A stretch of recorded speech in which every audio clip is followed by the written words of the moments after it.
Welcome back, everyone. My name is Ari, And my name is Heinrich. and so we're going to be returning back to our Smolensk playthrough.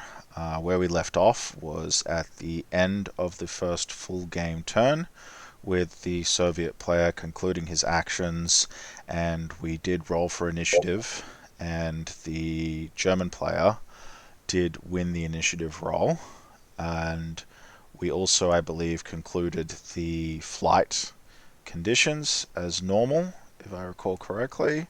Uh, That's right. and what that leaves us with is the decision of the initiative. And for the purposes of this turn, I, as the German player, will be taking the initiative. And throughout this video today, we will get a start on the turn. I do not believe in this one video we will get through the entire turn of the Germans.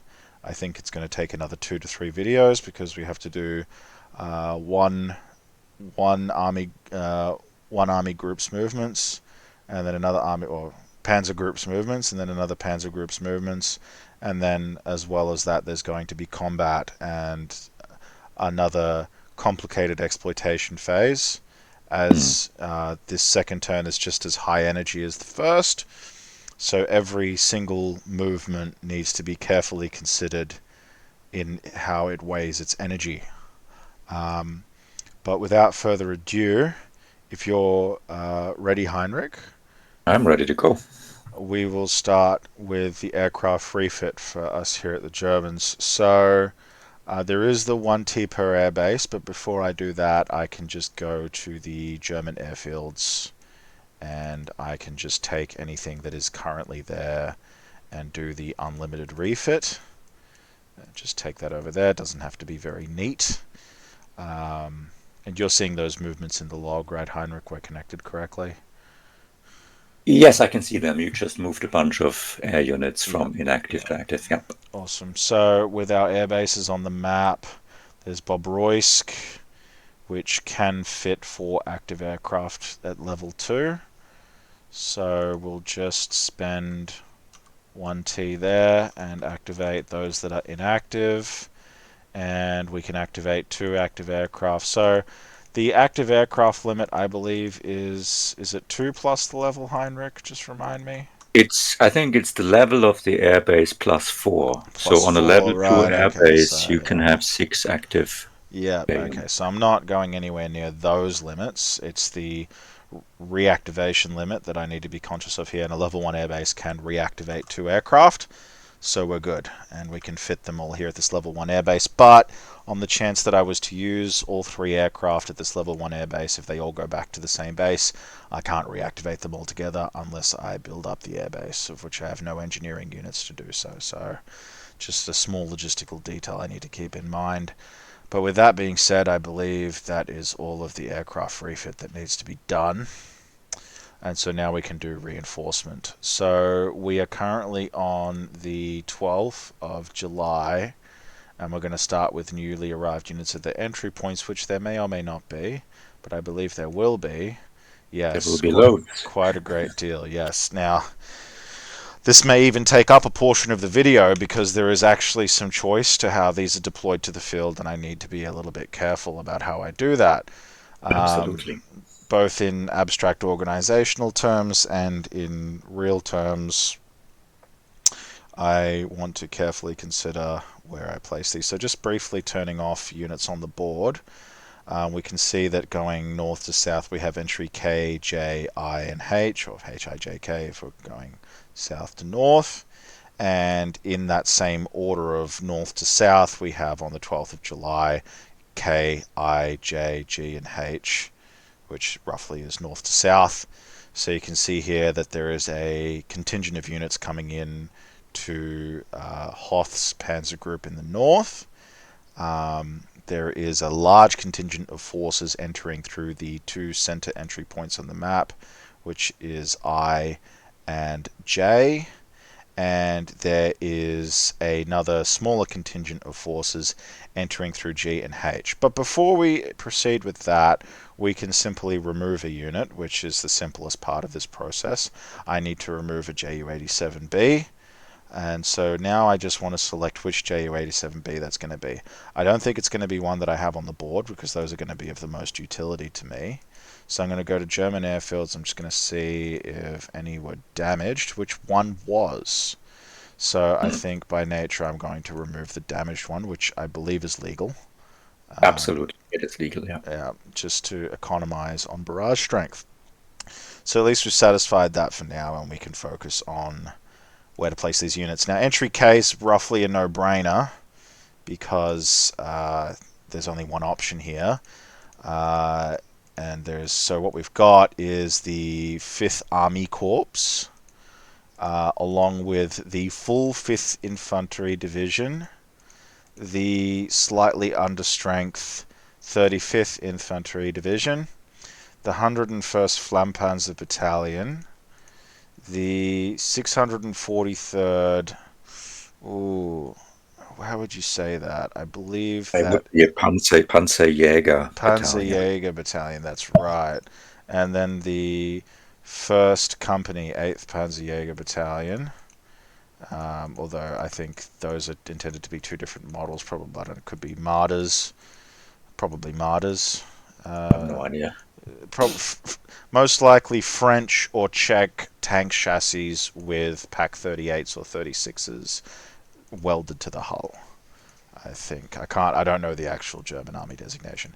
We got 3 trucks and 3 wagons, which is probably actually military forces to one side. The most important thing being delivered here I agree. and they're also not attached. Well, none of these are attached to any force or any panzer group, but the transportation needs to be carefully planned. Now, I don't need to take any heed of where I'm actually going to put these. I only have one place to put them, so I'm just going to put them down for now, and we can think a little bit harder about what we're going to do with the logistical elements later, but that's going to be first before any movement occurs. Now, I and J, we've got essentially 2 Army Corps plus a great deal of support units. So we've got the 9th and 12th Army Corps, and we've got the 17th, 31st, 34th, 137th, 263rd, and 292nd Infantry Divisions, the 5th Machine Gun Battalion, 100th Flampanzer Battalion, and the 611, 529, 529 Panzerjäger battalions. We've got the 192nd Schutz. No, hold on, let me get this right. Assault is Sturm. Oh, I know what you mean. Assault gun is Sturmgeschütz. Sturmgeschütz Battalion, there we go. That's right. So 192nd, 203rd, 226th, 201st Sturmgeschütz Battalions. And the 6th, 8th, and 105th Rocket Artillery Battalions. Did I get that right? Yeah, I mean, Werfer is actually, and I think they're It's designated as a Werfer. Werfer battalion. That's a German word. Right, yes. Geneva Convention approved smoke throwers.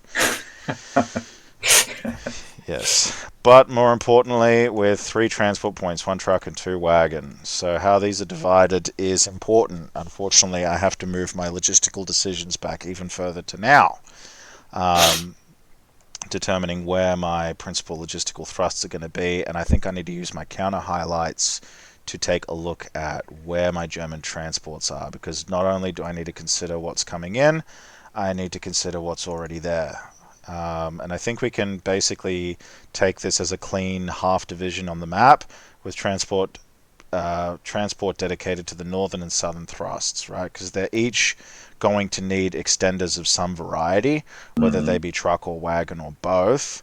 And while I need to consider the fact that there will be removals, I'm not going to cross that bridge until I get to it. So I need to consider carefully what I have. So I'm not going to dedicate one transport point to one side or the other right now. I'm just going to geographically locate which is in the northern section and which is in the southern section. So with the reinforcements included in the north, they have, let's see, obviously not including organic transport, that's not relevant, at least not to this purpose of trace supply. So in the north, we essentially have 6 wagon points, and 3 truck points. So we already have 1 wagon extender with change to spare, but we only have enough truck points for transportation purposes, not an extender yet, right? Mm-hmm. And the truck coming in at entry I and J is not going to be enough to complete an extender there either. In the south, before we actually place anything down, or even G and H, it's not much of a difference, but I'm not going to decide that yet. Before we put anything down, we have, geez, not much. 2 wagon points in Bobroysk. I believe that's it. That can't be it. It's got to be more than that. Perhaps it is it. That is it, yeah. I mean, you're getting Yeah, 3 additional or something, yeah, so that yeah. makes up 5. Yeah, which means that our decision about extenders needs to be a little bit more nuanced. Generally speaking, especially at this early stage in the Northern Advance, a wagon extender is usually going to be sufficient to get you at least, so like in terms of measurements, which I think it's important to start doing now, and KTX markers are pretty handy for this, just for mentally mapping. So we've got 1, 2, 3, 4, 5, 6, 7, 8, 9, 10. And you can use Control Q and Vassal to put labels on these. So I'm just going to say wagon extend, or is that from the edge of the map? Sorry, I just need I to. think you can go 1 hex Yeah, further, 2, 3, because adjacent 4, is good 5, enough. 6, 7, 8, 9, 10. Yep, correct. Wagon extender reach. Right? So I know that a wagon extender is going to get me that far, and then I can just use another temporary KTX marker to measure 1, hypothetically, 2, 1, 2, 3, 4, 5. And if that were, say, a Panzer HQ, that is a throw range of 10, which can then reach at least, within the battle area of Dukushina and Yartsevo, which is where I would perhaps be expecting to fight if I continue along the Vitebsk-Smolensk highway. But if I don't, I have also to consider that 1, 2, 3, 4, 5. A HQ could sit here, and 1, 2, 3, 4, 5, 6, 7, 8, 9, 10. Yeah, the reach into these areas would be much more limited. Yeah. Thus necessitating the idea that if I was to advance in a more northwesternly direction, the logistical constraints would be quite more so, and perhaps may necessitate a truck extender or a second wagon extender. So something I need to keep in mind if I choose to go in that direction. Otherwise, the Panzer divisions are going to have to support themselves with their own organic supply. But it is, I think, looking at this, it is quite impressive how far you can get with just a single wagon extender placed. Yeah. So you can get beyond Smolensk. Yeah, it essentially solves any logistical issues up into and including Vitebsk. But beyond that point comes more questions. So, as is my experience in previous games, a wagon extender is usually, at least for now, going to be sufficient until I decide what I want to do there, which in theory leaves. So generally speaking, I find as the Germans, as a logistical rule, you unless you've got leftover ones after creating all your extenders, for the most part, you don't want to use your non-organic trucks for supply transport unless they're spare. You want to make the very first priority at all times, where am I going to put that extender? Where is the most optimal point? Down to the individual hex, because that will matter. So now I think is the point where I want to consider my reinforcements again. What we're getting on entry I and J is another 2 wagons and another 1 truck. 2 wagons on top of the 6 that we would have up there would make 8. It wouldn't allow for another extender, and it wouldn't be conducive to higher supply transport. So generally speaking, when it comes to actually transporting physical tokens of supply to the front, there's a few ways to do that. It does need to be done. the distance involved is still quite significant, and unless you have a HQ sitting on your rear supply lines that can use its HQ functions for immediate supply usage reaching back to the edge of the map, you are going to have some kind of transportation solution to get these supply points that are arriving forward, which makes for a complicated balance. So, right, entry G and H, there's also another truck and 2 wagons, which would essentially bring our total amount of trucks on the map when everything arrives. Something's biting at me, doesn't? Anyway, I suppose I'm not missing anything. No, not missing anything. Which will bring our total gross truck points to 1, 2, 5. Right, so what's arriving today is sufficient to create 1 extender, although for all 5 of these truck points at their different arrival points to combine together at half of their movement range and form an extender, there is no current location where that would be useful. Right. Also, I don't think it's necessary yet for No, you to no. form an extender. Next turn it will be. So trucks, principal role of trucks in this turn alone is going to be logistical transport, for which I will focus heavily on doing that, getting every supply point forward that I can, so there's at least a dump to work with when those trucks are removed to create the extender. Right. Yeah, Ari, in general, I mean, just wondering what you think about this. So my general approach, playing the Germans, would be to, in the first half of the game, heavily rely on wagon extenders and only use, if at all, truck extenders later on, because the trucks are much better at getting supply points to the front. But there's different styles. But what do you think about that? No, that is true. Look, I think it heavily depends on your planned supply consumption. And as the Germans, obviously, that's very difficult to plan for. And even if you have the best of intentions to build up dumps and not dip into them unnecessarily, you can still find yourself with nothing. So I think there's a lot of merit in keeping those trucks available for supply transportation. It's just my issue with wagon extenders is that they're just so horribly slow, and it can take, with a truck extender within the mental planning space of a turn and a half or less, you can put a plan to action in terms of where you want the extender, and you can act on that quickly.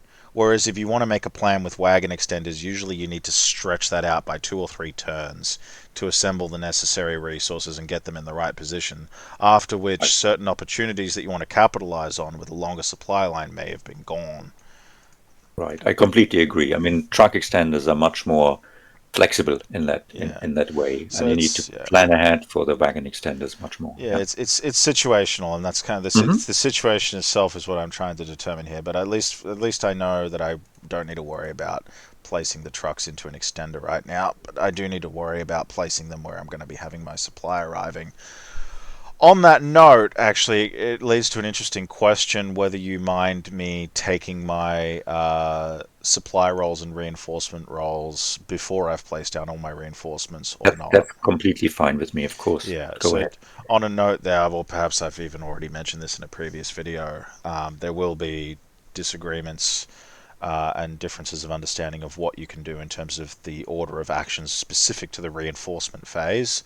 Some people are obviously going to want you to use every little neuron you've got to do everything in perfect order, but I think most people that I've played with, Heinrich included, they don't mind if you essentially mentally group all of your reinforcements, supply and variable included, into a larger, more mentally easy to plan structure. So I think I might do that right now before I go ahead with anything else. I'm just going to go take my rolls on the supply table. So on my axis supply table, sorry, no, yeah, we're not dealing with variable rolls. No axis variable rolls, because that's not even really in the scope of where we're going to reach with this series.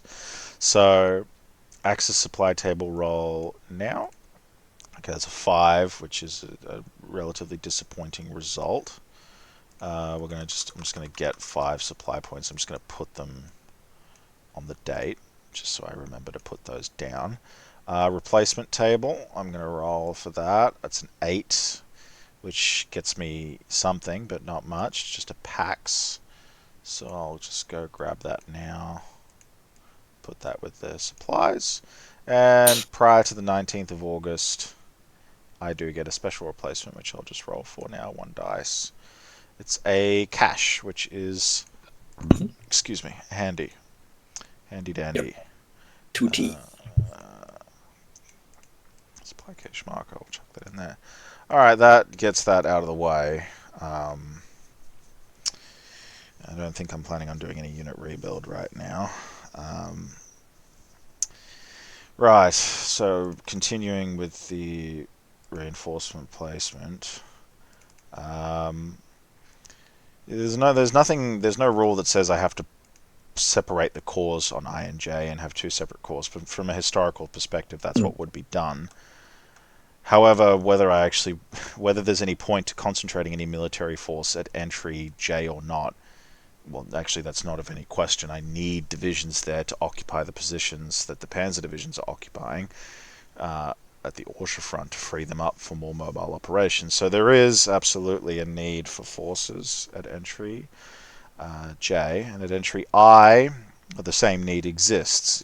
These positions that the Panzer divisions currently occupy need to be occupied as well. So although this may not be from a maximizing statistical efficiency perspective the smartest move, I don't know. I'm not going to waste much more time on it. I will just separate the cores between the 2 entry points. Whether those are the historical entry points, I don't know. Apologies to anyone that upsets. And I will separate the infantry divisions accordingly, with a small mind to what is required here. Because obviously there's 2 divisions here that are slightly lower. 2, 4. So these could be split evenly, 3 divisions each, with each stack having. If you're pressed for time and you don't have hours and hours and hours to do every phase, it's good heuristics just to split things evenly and go from there. But I do want to consider the needs of each pathway. Well, I'm not planning on doing any combat with these divisions whatsoever. They are very expensive. They literally really only exist to perform the functions of blocking and protecting the advance for the most part.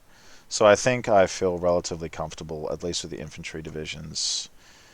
Um, I'm just trying to remember because the fact that they can create the breakdowns and that they can spread out quite easily is important. Especially when you're going to be advancing across a large front. And so when I think about that, I think about the fact that there is a much larger swath of territory to cover from the Mogilev axis than from the Orsha axis. So what I might do is just take an additional division, perhaps another weaker one, and place that with the advancing forces here, and just leave 2 full divisions to go over there.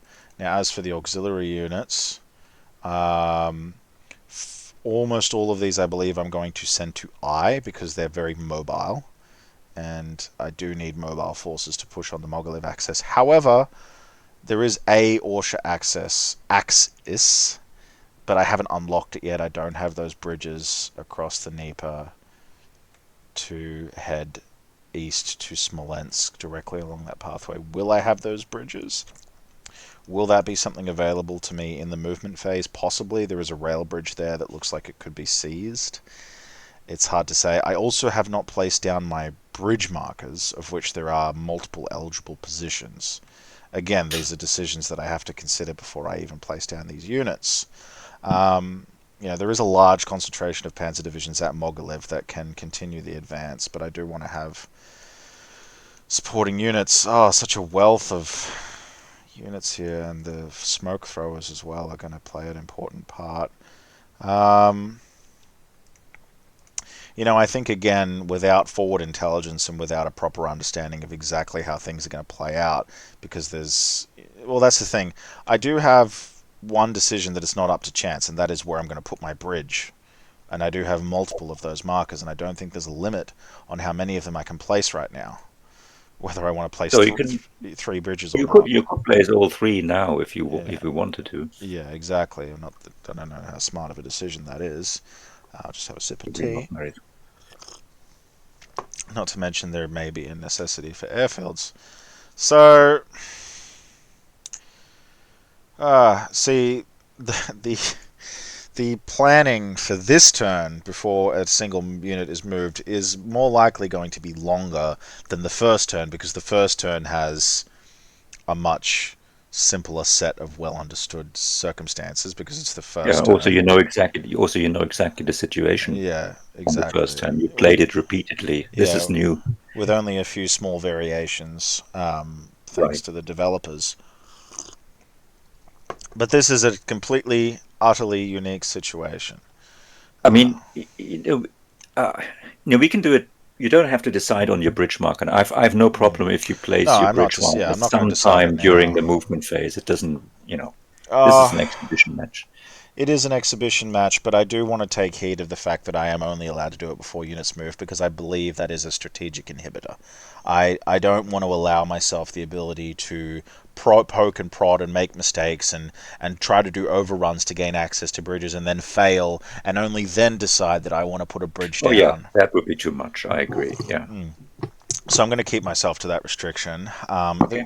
The question at the end of the day is what are my open avenues for putting a bridge down, and what impact is that going to have on the placement of these auxiliary mobile units that can assist in crossing that? Because it's also important to remember that bridging the Dnieper is not going to create a simple road bridge for me to use. It's only going to reduce it down to a minor river, which doesn't necessarily it isn't great for a lot of reasons, logistical being primary among them.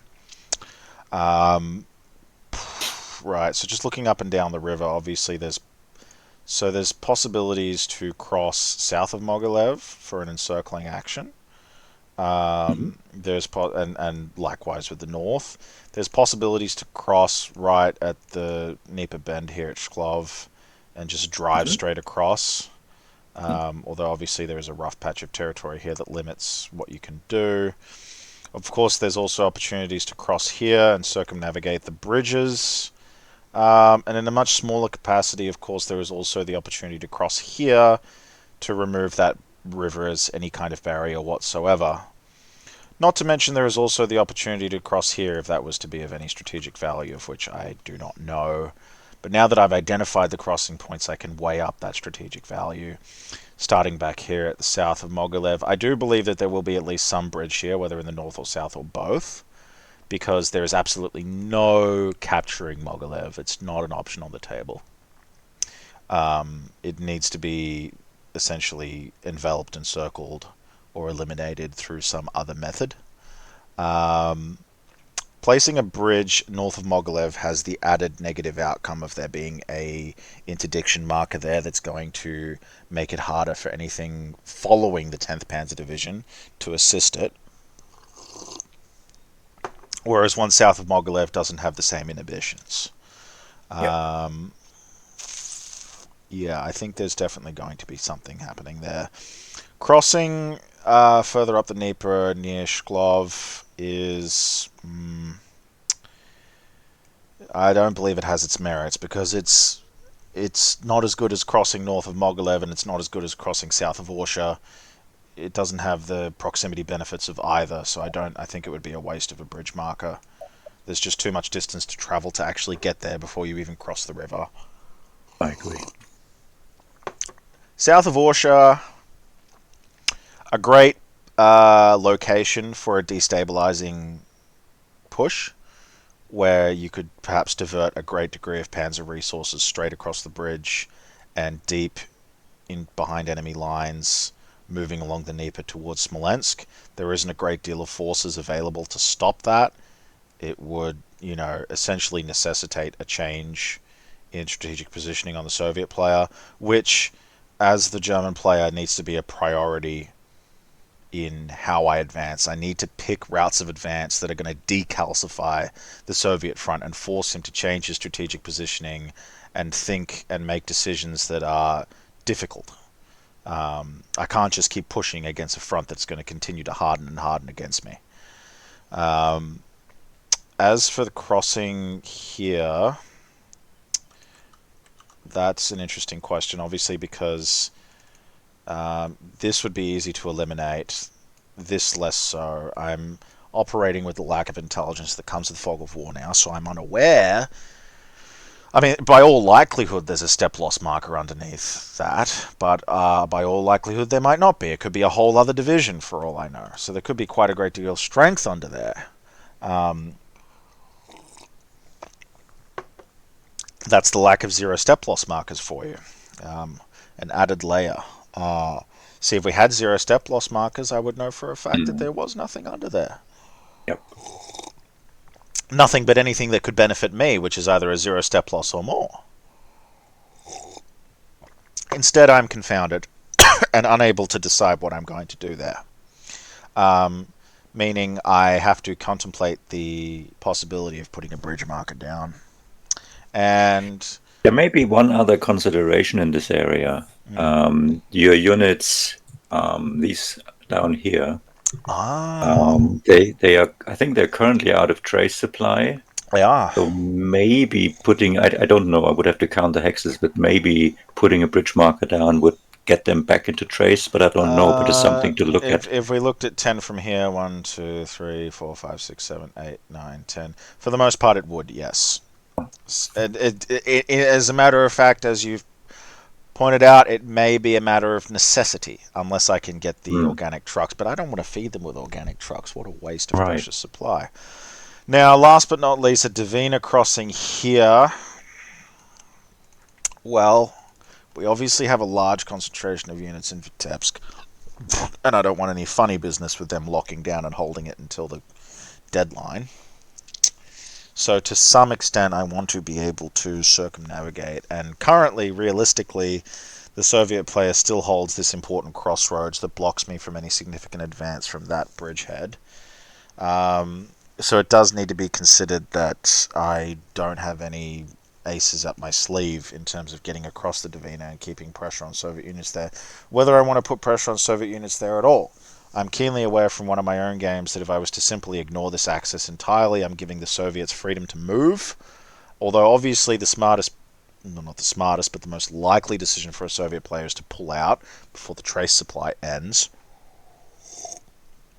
But it is not the only decision, and by refusing to act, I give him the strategic opportunity to do something that could annoy me very greatly down the line.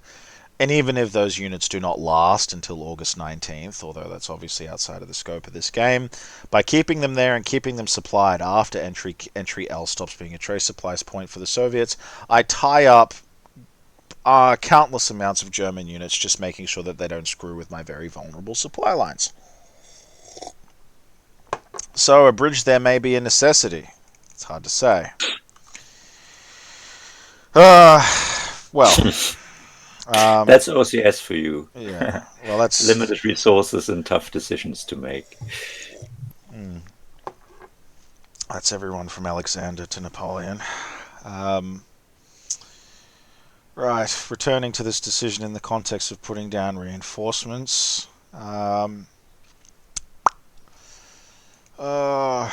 Goodness, it is a difficult decision to make.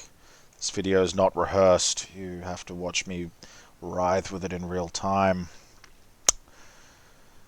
And, you know, it's decisions like these which can have a serious impact on the strategic calculus later down the line. If anything, really, I'm not going to get far dividing my attention between all these little spot fires that need to be solved. I need to do the bare minimum to secure whichever fronts need to be secured, and I need to identify the Schwerpunkt. And in terms of identifying the Schwerpunkt, this is a much more difficult prospect. I believe advancing on this axis presents a number of thorny issues. A large concentration of Soviet forces, very small supply lines for the Soviet player, plenty of geographical barriers to stop me against. Well, not necessarily if I'm advancing towards the Khrushchev-Smolensk highway, but there is also a lack of well, usable roads, although of course on this axis too there is a lack of usable roads, but it benefits from a higher proximity to my main supply lines. It's a much harder decision. Really, on the south here, it's just a toss-up between do I make a primary advance on the flank of Mogilev and push towards Kurshiev and capture the road and drive north towards Smolensk from there, or do I make a push here across the river and attempt to advance along the road here. These guys here, they can provide no assistance in that respect. They can't cross the river. As a matter of fact, they can't even stand adjacent to anything that's got no white stripe and a panzer division of that matter. Mm. Yeah. Which makes these auxiliary units all the more important if I was to try and close an encirclement. And close an encirclement I do want to do, and there is really no encirclement I can close here. These units are going to make a getaway to the south. See, the edge boxes are extremely difficult to deal with when you're fighting against a Soviet player who knows how to use them, whereas of course in an advance right through the center there's no edge boxes to make use of. Not to mention there's also no railways for him to quickly transport units onto the defense. So I could probably make quite a significant advance in just one turn, a very threatening advance towards Smolensk. Question is, if I do that, what will I do with my northern forces to either complement that advance or pull forces away to another axis, forcing the Soviet player to divert resources to two different sections of the front? An even harder question. Because here in the north, I'm posed with the challenge of, do I commit to where I've got these forces here, either pushing down through Rudnia or even pushing along here, or do I do a complete strategic reversal and push here, which I just don't necessarily see as a viable option. If the Soviet player had totally vacated this area, which can happen in many different games, when he's starving for resources and needs them elsewhere, and did not expect a German player to dedicate the logistics to push through there, perhaps I could do some tricky business. But as far as I can see, every strategic crossroads that I will need to make any kind of inroads towards the victory points of Zarkovsky, for example, has been quite well covered by the Soviet player. Not to mention, although he hasn't, the Soviet player could have hidden that wagon. I could have interpreted it as a combat unit, and thus even believed even less that I have any chance of advancing up that road. Sorry. I guess also, since in the first turn you didn't position any of your units anywhere close to this axis, right? Exactly. So if you now switch your plan, they would have to travel a larger distance. I don't think that's really a viable option. Yeah, so by dedicating the 12th Panzer Division and the 20th Panzer Division across the river and into the guts of the Soviet center defense, essentially it's you have to keep going there. a sunken cost, I say, with some irony. Yeah, so I think before I even make any moves here, I identify that I drive to Smolensk straight to the throat is attractive, but I really have to consider what I'm missing by not putting pressure on. Well, look, I'm not super concerned about. I'm concerned about the north and south because they need, in the historical Smolensk campaign, what I'm considering doing is what the commanders did. They went for a throat punch to Smolensk and the flanks along the Soj River and towards Zarkovsky and Belyi in the forested area north of Smolensk. They went relatively unmolested and had to be chased up after Smolensk was encircled. It's a difficult question. But if there's one thing I know, it's that positions like Yelnya and Drogobish are going to be extremely critical to an endgame situation. Mm-hmm. Yeah, I agree. Meaning an advance towards Smolensk aids in achieving those objectives. And not only that, but looking forward into and it's really hard to do this as a first-time player, but if you have existing experience, and I can tell you this now, the Soviet player's logistical capability to hold, for example, Roslavl, or any part of the front west of this river line, is extremely difficult once the German player has logistical capabilities have reached that far. The defensive terrain around Roslaval is limited. There's no rivers here that actually defend you. There's too many open pathways full of open terrain through them. So, really, as the German player, I don't feel challenged to put pressure on the Roslaval axis. I feel challenged to surround and kill as many Soviet units as possible without direct combat, overrun them, surround them, put them out of combat for at least, as many turns as I can, creating a huge hole in the front which I can exploit to the best of my ability.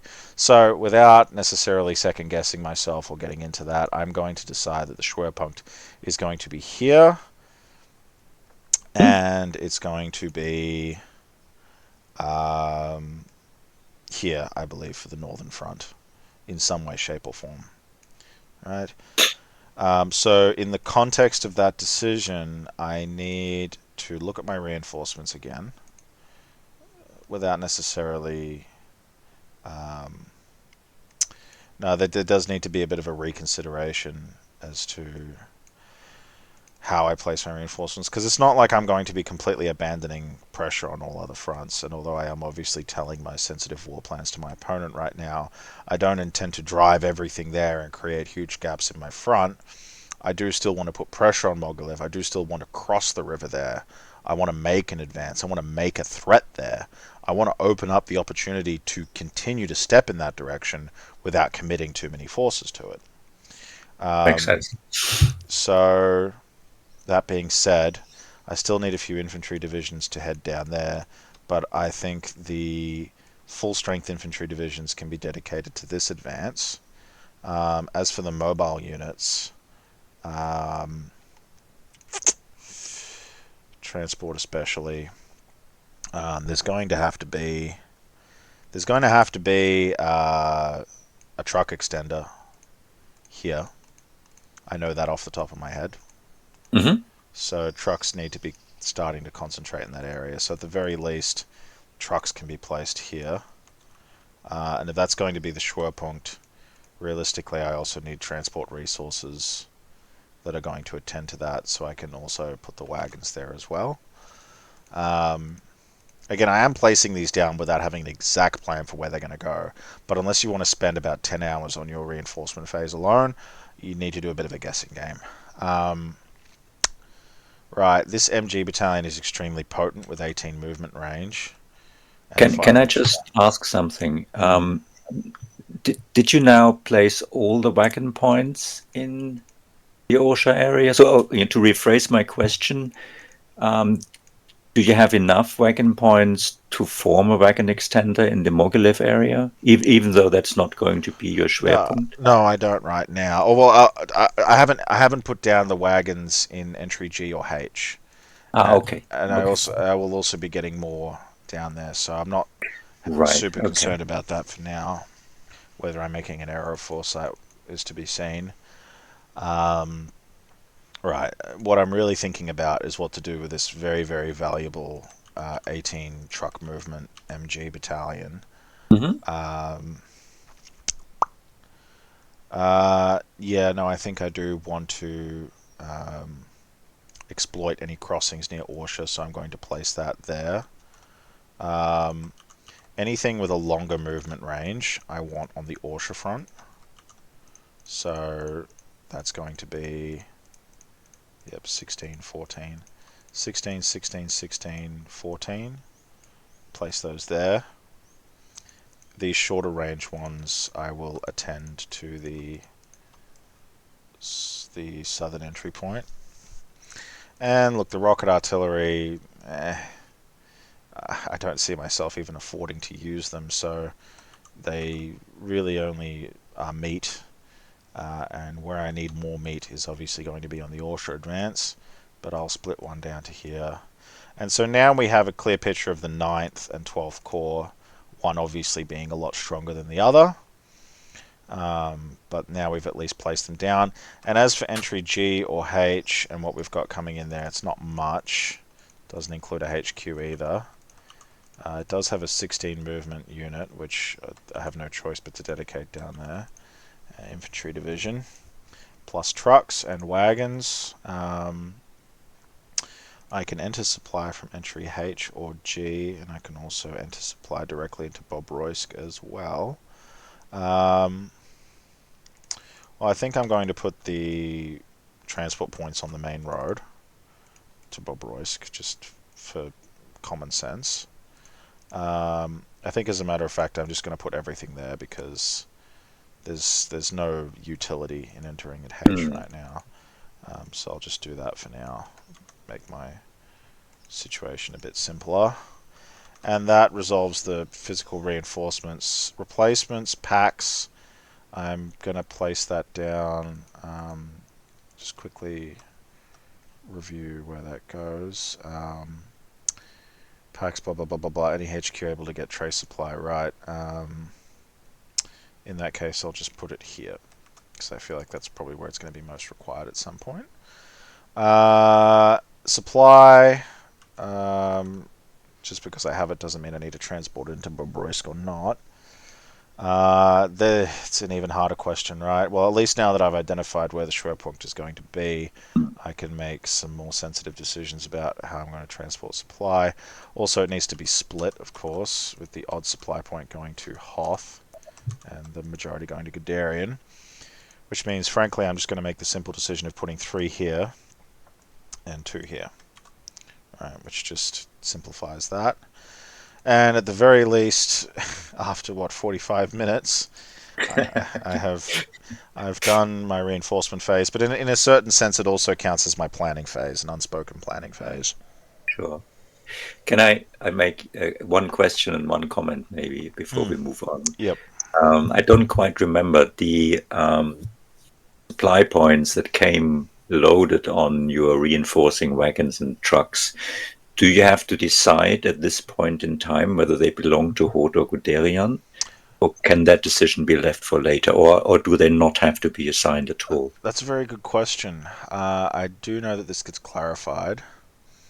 Um, right. Okay. SP. All right. The axis must evenly divide supply table arrivals between Guderian and Hoth. Ah, Um, no, but there is more to this. Any new Axis supply points must immediately be assigned to a panzer group. okay. Um, So that's a new Axis SP then, right? it I mean, those are is. It SP. is. Geez, I don't think I've ever considered this before. Um, well, I'm not sure how I've even handled it in previous games. There's always something, isn't there? Sure. Because I do remember for a fact that there is no such thing as neutral supply points for the Axis. Hmm. Even that drop by air needs to be assigned. Um, I'm not even gonna mark it. I'm just gonna go from a common sense